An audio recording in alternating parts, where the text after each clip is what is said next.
Fenomena kerasukan seringkali dianggap sakral dan dikaitkan dengan roh jahat, namun ada sudut pandang lain yang tak kalah menarik untuk dibahas. Menurut ahli metafisika yang dikenal sebagai guru Mangku Hipno, kerasukan dapat disebabkan oleh berbagai faktor, termasuk stres atau tekanan mental. Dalam wawancara eksklusif dengan Bali Express, guru Mangku Hipno menjelaskan perbedaan mendalam antara kerauhan dan kerasukan, serta bagaimana keduanya memiliki makna spiritual yang berbeda. Kerauhan dan kerasukan, apa bedanya? Secara ontologis, kerauhan dianggap sebagai peristiwa spiritual di mana Ida Batara Dewa turun ke dunia dan masuk ke dalam pikiran seseorang. Dalam kondisi ini, orang tersebut berada dalam kesadaran murni yang penuh dengan vibrasi ketuhanan. Sifat-sifat yang muncul dari kerauhan adalah kelembutan, ketenangan, serta solusi untuk masalah tanpa adanya kekerasan atau provokasi. Sebaliknya, kerasukan, menurut guru Mangku Hipno, terjadi ketika unsur buruk atau negatif yang disebut buta masuk ke dalam tubuh seseorang tanpa disadarinya. Unsur negatif ini masuk melalui kaki dan naik ke tubuh bagian atas, menggantikan kesadaran asli orang tersebut atau yang dikenal dengan istilah taksu.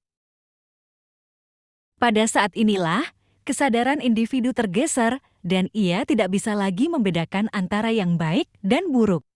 Gejala fisik orang yang kerasukan.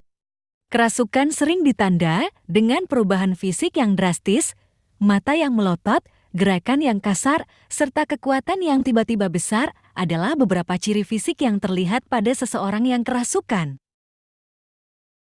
Menurut guru Mangku, ucapan yang keluar dari orang kerasukan sering dimulai dengan kata-kata seperti hah, heh, wah, atau hih.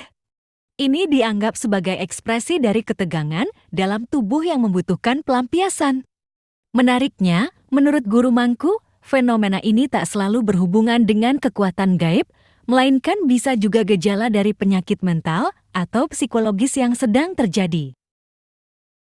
Kerasukan, fenomena metafisika, atau gangguan psikologis. Salah satu hal yang sering dipertanyakan adalah kekuatan fisik luar biasa yang ditunjukkan oleh orang yang kerasukan.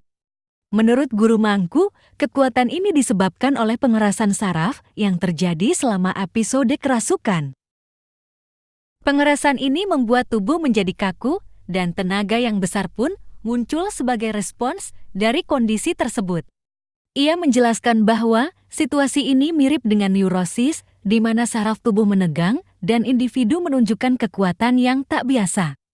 Lebih lanjut, guru Mangku juga menjelaskan bahwa kerasukan bisa berdampak pada lingkungan sekitar dan jika tidak segera diatasi, bisa berujung pada kerasukan massal.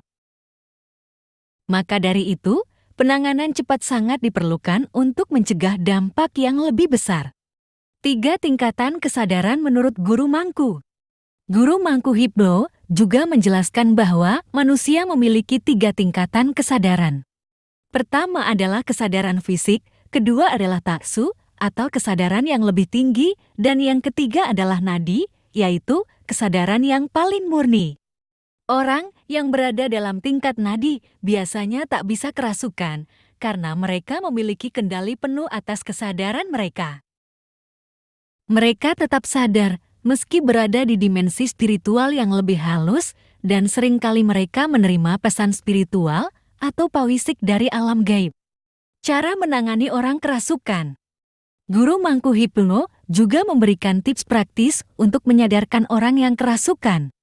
Salah satu metode yang cukup efektif adalah dengan memegang leher bagian belakang orang tersebut tepat pada bagian yang menonjol. Menekan bagian tersebut dengan lembut bisa membantu meredakan ketegangan saraf dan membantu individu tersebut kembali sadar. Selain itu, menjaga agar mata orang yang kerasukan tetap terbuka juga sangat penting. Jika ia menutup mata, proses penyadaran bisa berlangsung lebih lama.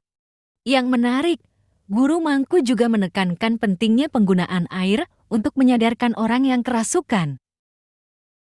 Menurutnya, unsur air bisa meredakan api yang sedang berkobar dalam tubuh orang tersebut sehingga membantu proses penyadaran. Inilah sebabnya dalam ritual sering digunakan tirta atau air suci. Kesimpulan, kerasukan antara dunia spiritual dan ilmu psikologi. Fenomena kerasukan memang penuh misteri. Ada yang meyakini bahwa ini adalah peristiwa spiritual yang sakral, namun dari sudut pandang metafisika dan psikologi, kerasukan bisa juga disebabkan oleh ketegangan saraf atau gangguan mental. Menyadari hal ini penting agar masyarakat bisa lebih bijaksana dalam menyikapi fenomena tersebut. Yang jelas, kerasukan bukanlah hal yang bisa dianggap remeh dan penanganan cepat dan tepat diperlukan untuk mencegah dampak yang lebih besar.